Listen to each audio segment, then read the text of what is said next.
बिस्मिल्लाहिर्रहमानिर्रहीम। अस्सलाम वालेकुम। आज के लेक्चर में हम सीरियम ग्रुप जो कि लैंथेनाइड सीरीज़ का मेंबर है और उसके बाद एक्सट्रैक्शन ऑफ लैंथेनाइड्स इसको डिस्कस करेंगे। कॉन्सेप्ट एकेडमी के ऑनलाइन प्लेटफॉर्म से मैं हूं मोहम्मद हुसनैन। तो सबसे पहले देखते हैं cerium group and extraction of lanthanides. Cerium group, तो सीरियम का जो एटॉमिक नंबर है वो है 58 एंड इसका जो एटॉमिक मास है वो है 140। The electronic configuration of cerium is shown in figure. ये सामने एक फिगर है जिसमें कि बॉटम में सीरियम की इलेक्ट्रॉनिक कन्फिग्रेशन दिखाई गई है। आगे इसकी डिस्कवरी है उसको देखते हैं। जॉन्स जैकब बेrzelius and Wilhelm Hisinger discovered it 1803 और for as a team in Sweden. के दो साइंटिस्ट थे, जॉन्स जैकब बेrzelius और विलियम हसिंगर। इन्होंने 1803 या 4 में इसे एज अ टीम स्वीडन में इसको डिस्कवर किया था और बाद में मार्टिन क्लैप्रोथ एक साइंटिस्ट थे, उन्होंने इसको जर्मनी में डिस्कवर किया था। आगे देखें सीरियम ग्रुप की कुछ बेसिक्स हैं। Cerium makes up about 0.0046% the weight of earth crust. मतलब क्या है कि सीरियम जो है इसका कितना हिस्सा है अर्थ क्रस्ट के वेट में, तो वो 0.0046% है। इट अकर्स इन एटलीस्ट 7 की मिनरल्स, के मतलब ये 7 तरह के मिनरल्स में पाया जाता है। With the highest cerium content and most readily available minerals being monazite and bastnasite, कि इसका जो सबसे ज़्यादा कंटेंट है वो मोनाजाइट और बेसनासाइट में देखने को मिलता है। Cerium is most abundant of the lanthanides, के लैंथेनाइड्स सीरीज़ में सीरियम एलिमेंट जो है वो सबसे ज़्यादा पाए जाने वाला है, क्योंकि ये सारी तो रेयर अर्थ मेटल्स हैं लेकिन इनमें भी सबसे ज़्यादा जो सीरियम पाया जाता है। It is more abundant than tin और लेड, कि ये टिन और लेड से ज़्यादा पाया जाता है। And almost as abundant as zinc, और ये तकरीबन इतना ही पाया जाता है कि जितना जिंक मेटल है। It is found in various minerals, the most common being monazite and bastnasite, कि ये बहुत से मिनरल्स में पाया जाता है लेकिन जो सबसे ज़्यादा इसकी जो कंसंट्रेशन है, मिकदार है, वो मोनाजाइट या बेसनासाइट में पाई जाती है। अब मोनाजाइट और बेसनासाइट कहाँ कहाँ पाए जाते हैं? ये मोनाजाइट जो है वो marine sands from Brazil, India और Australia, rock from South Africa, के जो मोनाजाइट है वो साहली समुद्री इलाकों में ब्राज़ील के, इंडिया के और ऑस्ट्रेलिया के देखने को मिलते हैं। और जो बेसनासाइट है फ्रॉम माउंटेन पास, कैलिफोर्निया और सेवरल लोकेलिटीज़ इन चाइना, कि ये इन इलाकों में पाया जाता है मोस्ट कॉमनली। तो ये नीचे सीरियम जो मेटल है उसकी फिगर दिखाई गई है, उसकी शेप, उसका कलर। आगे जी हमारे पास जो है एक इम्पोर्टेंट टॉपिक है कि किस तरह एक्सट्रैक्ट किया जाता है लैंथेनाइड्स को from other minerals like monazite, bastnasite. ठीक है, तो इसके लिए जो है the extraction of the lanthanides from minerals involve following steps, कि एक्सट्रैक्शन ऑफ लैंथेनाइड्स के लिए हमें ये 4 स्टेप्स जो हैं ये फॉलो करने पड़ते हैं। इनके अकॉर्डिंग जो है हम एक्सट्रैक्ट कर सकते हैं। Crushing and grinding, concentration of ores, cracking of ore, separation of individual lanthanides. तो सबसे जो पहला स्टेप है वो है crushing and grinding. Crushing of monazite mineral, jaw crushers and roll crushers are used for this purpose, कि जो monazite की क्रशिंग के लिए jaw crushers and roll crushers इस मकसद के लिए यूज़ होते हैं। ग्राइंडिंग ऑफ मोनाजाइट, बाल mills used for this purpose, monazite की ग्राइंडिंग के लिए बाल मिल्स जो हैं वो यूज़ की जाती हैं। अब ये एक इम्पोर्टेंट नोट है, समटाइम्स ये होता है कि स्टूडेंट्स जो हैं वो क्रशिंग और ग्राइंडिंग को ये मिक्सअप कर देते हैं, लेकिन ये दोनों अलग-अलग टर्म्स हैं। Crushing and grinding are two different terms. Crushing means to crush a large mineral ore into small portions, while grinding means to grind small portions of mineral into powder form। इसका मतलब है कि crushing का मतलब है कि किसी बड़े मिनरल को स्मॉल पोर्शन में, छोटे हिस्सों में उसको क्रश करना, जबकि ग्राइंडिंग का मतलब है कि उस छोटे पोर्शंस को, जो छोटे टुकड़े हैं किसी भी मिनरल के, उसको जो है पाउडर फॉर्म में कन्वर्ट कर देना। तो ये दो आगे जो हैं वो फिगर्स दिखाई गई हैं, जिसमें jaw and roll crushers left side पे हैं, कि जिसमें दिखाया गया है कि किस तरह जो है एक तरफ जा लगे होते हैं और दूसरी तरफ रोल हैं। ठीक है, तो एक साइड से जो ऊपर से है उसको फीड किया जाता है मिनरल को, तो वो नीचे जो है वो स्मॉल पोर्शंस में जो है, स्मॉल क्वांटिटी में जो है वो उसको कन्वर्ट कर देता है। ठीक है, तो आगे हमारे पास ये राइट साइड पे है बाल मिल्स। तो ये इस तरह जो है वो उसको ग्राइंड कर लिया जाता है, ये जो स्मॉल पोर्शंस में हमारे पास मिनरल आता है। ठीक है, एंड देन जो सेकंड स्टेप है वो है हमारे पास कंसंट्रेशन ऑफ ओर। ठीक है, कि कंसंट्रेशन मींस के ओर को कैसे जमा किया जाता है। इसके लिए चार मेथड यूज़ होते हैं: gravity separation method, and then electromagnetic separation method, and by floatables, and last one is by froth flotation method. तो सबसे पहले हमारे पास है gravity separation method. Since monazite is much heavier than quartz, specific gravity of monazite is 5.5 and of quartz is 2.2। इसका मतलब ये है कि मोनाजाइट जो है वो बड़ी है, वजनी है, किससे? क्वार्ट्ज से। जो स्पेसिफिक ग्रेविटी ऑफ मोनाजाइट है वो कितनी है? 5.5 and quartz is 2.2। The monazite sand gets caught up by riffles and the quartz sand and other gang material is washed off।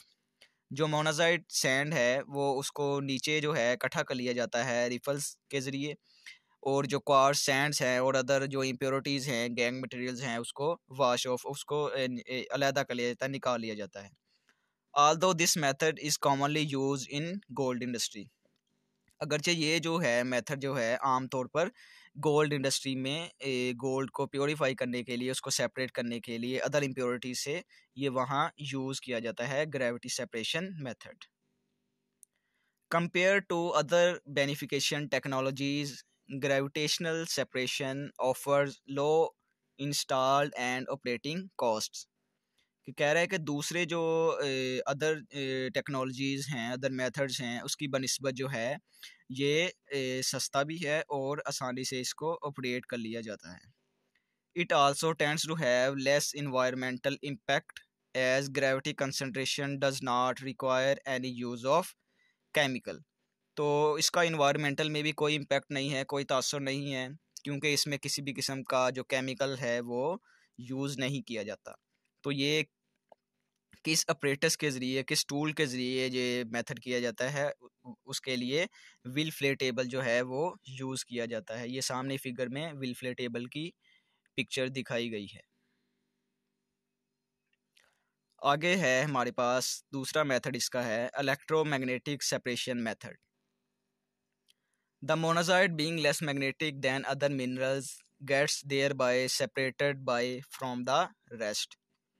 This technique used a magnetic separator device that consists of a belt moving on two rollers. One is magnetic and other one is non-magnetic.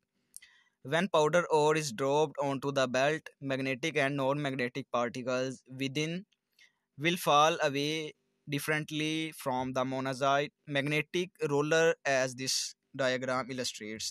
इस method में ये होता है कि हम दो हमारे पास जो हैं वो रूलर होते हैं, जिसमें एक तो है नॉन मैग्नेटिक और दूसरा हमारे पास है मैग्नेटिक, और एक बेल्ट जो है वो इसके ऊपर मूव कर रहा होता है दोनों रूलर्स के।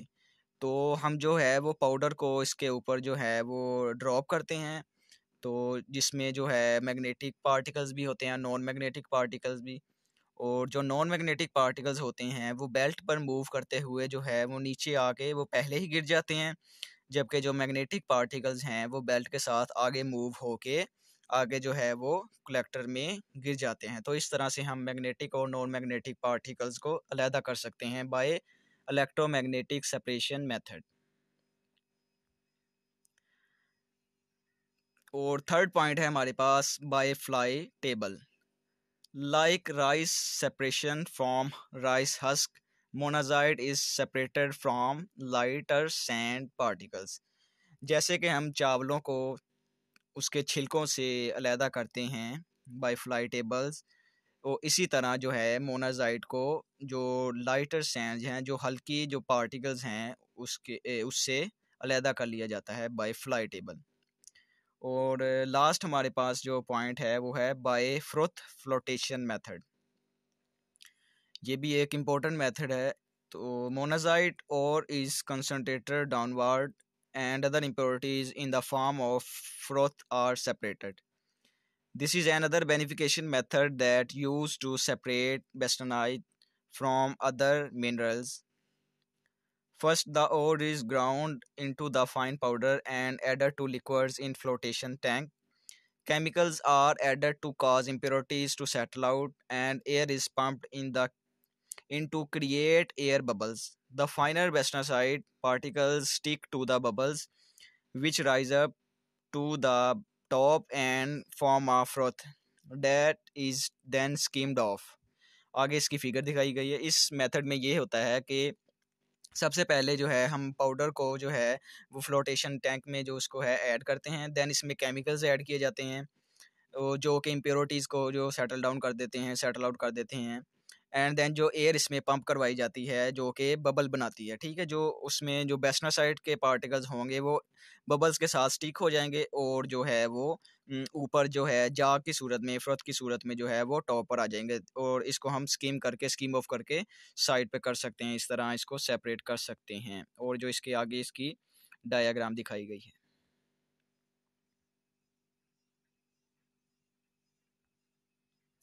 एंड देन हमारे पास है cracking of ore.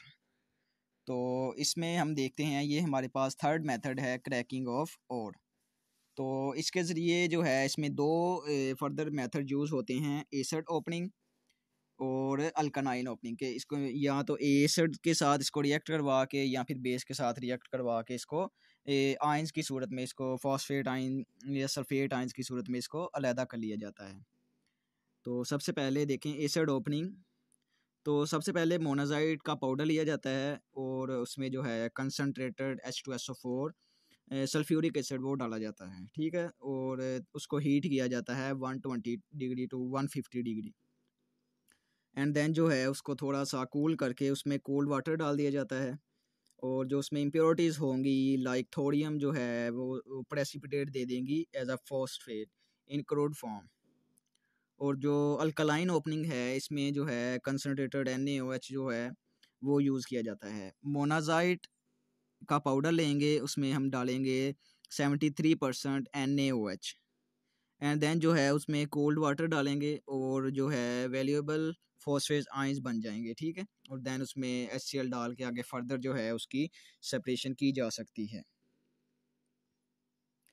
And then हमारे पास जो है वो लास्ट वन मेथड है separation of individual lanthanides.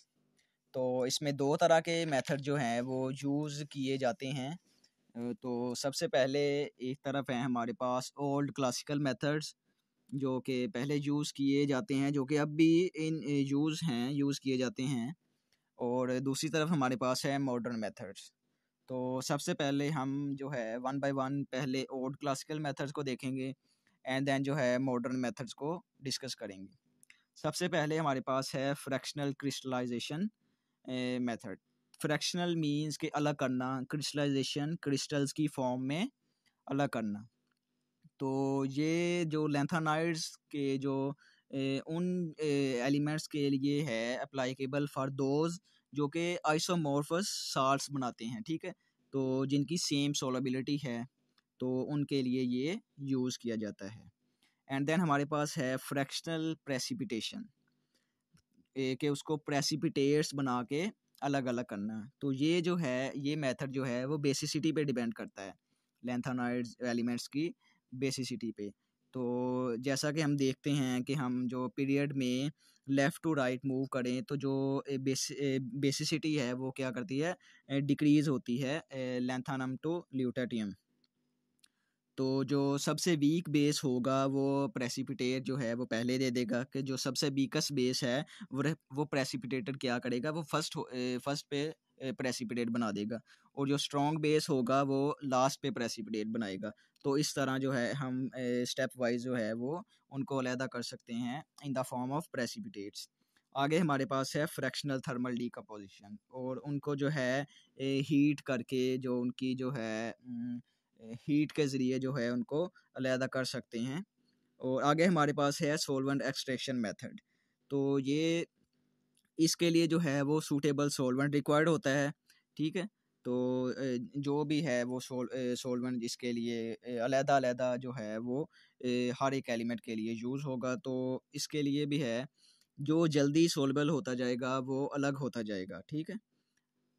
And then हमारे पास हैं मॉडर्न मेथड्स। तो सबसे पहले हमारे पास है आयन एक्सचेंज मेथड। ये भी एक इम्पोर्टेंट मेथड है, ये लॉन्ग क्वेश्चन में भी बारहा पूछा जा चुका है। तो ये सेपरेशन ऑफ इंडिविजुअल लैंथेनाइड्स, ये पूरा एक क्वेश्चन बन सकता है लॉन्ग में। और ये आयन एक्सचेंज मेथड ये भी एक इम्पोर्टेंट लॉन्ग बन सकता है। इसमें यूज़ होता है कॉलम ऑफ सिंथेटिक, जो कि रेज़न भी कहते हैं जिसे, ठीक है। तो जिसमें अमोनियम सिट्रेट या सिट्रिक एसिड भी यूज़ किया जाता है। तो ये इसमें आयन एक्सचेंज हो जाते हैं लैंथेनम +3 स्टेट में जो है ये इधर पाया जाता है। तो उसमें भी हम जो हैं आयन एक्सचेंज करके भी इनको स्टेप वाइज जो हैं वो अलहदा कर सकते हैं। आगे हमारे पास है पेपर क्रोमेटोग्राफी। तो सबसे पहले जो है वो सीरिया एंड टेस्टा थे, दो साइंटिस्ट, उन्होंने इसको परफॉर्म किया था। तो ये आरएफ वैल्यू पे डिपेंड करता है, ठीक है। तो आरएफ वैल्यू जो है वो राइट टू लेफ़्ट जो है वो इंक्रीज़ होती है, ठीक है। कि मतलब ल्यूटेटियम से लैंथेनम की जानिब जो है वो आरएफ वैल्यू इंक्रीज़ होगी, ठीक है। तो पेपर क्रोमेटोग्राफी जो है वो आरएफ वैल्यू पर बेस करती है, जिसकी आरएफ वैल्यू ज़्यादा होगी तो उसको हम उस मेथड से जो है वो सेपरेट कर सकते हैं, ठीक है। एंड देन हमारे पास है गैस क्रोमेटोग्राफी, ठीक है। इस मेथड में हम ये मेथड जो है ये किस पे बेस करता है, ये वोलेटिलिटीज़ पे बेस करता है, ठीक है। कि जिसकी वोलेटिलिटी ज़्यादा होगी वो सेपरेट, उसको जो ज़्यादा या कम होगी तो उसकी बेस पर इसको जो है वो सेपरेट कर लिया जाता है, ठीक है। आगे हमारे पास है जी टीएलसी मेथड, जिसको हम थिन लेयर क्रोमेटोग्राफी भी कहते हैं। तो ये एक इम्पोर्टेंट मेथड है, ये एक इम्पोर्टेंट ब्रांच है, बल्कि थिन लेयर क्रोमेटोग्राफी ये एक इम्पोर्टेंट कॉन्सेप्ट है। तो ये बहुत से मेथड्स में बहुत से जगह पे ये इसका यूज़ है थिन लेयर क्रोमेटोग्राफी का। तो ये एक साइंटिस्ट थे डैनियल्स, तो उन्होंने जो है वो बाय यूजिंग सिलिका जेल या रेडियो एक्टिव ट्रेसर्स के ज़रिए जो है इनको अलहदा किया था, ठीक है। आगे हमारे पास जो है वो कॉम्प्लेक्स फॉर्मेशन है, ठीक है। कि इसमें जो है क्या होता है कि जो पाउडर है मोनाजाइट का या जो मिनरल है हमारे पास, उसको सोलबल करवाया जाता है EDTA के साथ, ठीक है। कि जो जैसे जैसे सोलबिलिटीज़ इंक्रीजेस होंगी फ्रॉम लेफ़्ट टू राइट, तो उसके ज़रिए जो है इसको अलहदा कर लिया जाता है। ये किसका मतलब जो मोनाजाइट का पाउडर होगा उसको हम EDTA के साथ जो है वो उसका कम्प्लेक्स बनाएंगे। तो जो है वो EDTA वो प्रेसिपिटेट्स दे देगा एज ऑक्सलेट्स, ठीक है। तो जो रेयर अर्थ मेथड्स हैं वो separated on the basis of their solubility of their complexes, ठीक है। तो ये थे हमारे पास जी 4 मेथड एक्सट्रैक्शन ऑफ लैंथेनाइड्स की। तो उम्मीद है आपको जो है वो लेक्चर की समझ आ गई होगी। किसी भी किस्म का क्वेश्चन है, कोई क्वेरी है, तो वो आप कमेंट सेक्शन में पूछ सकते हैं। वस्सलाम।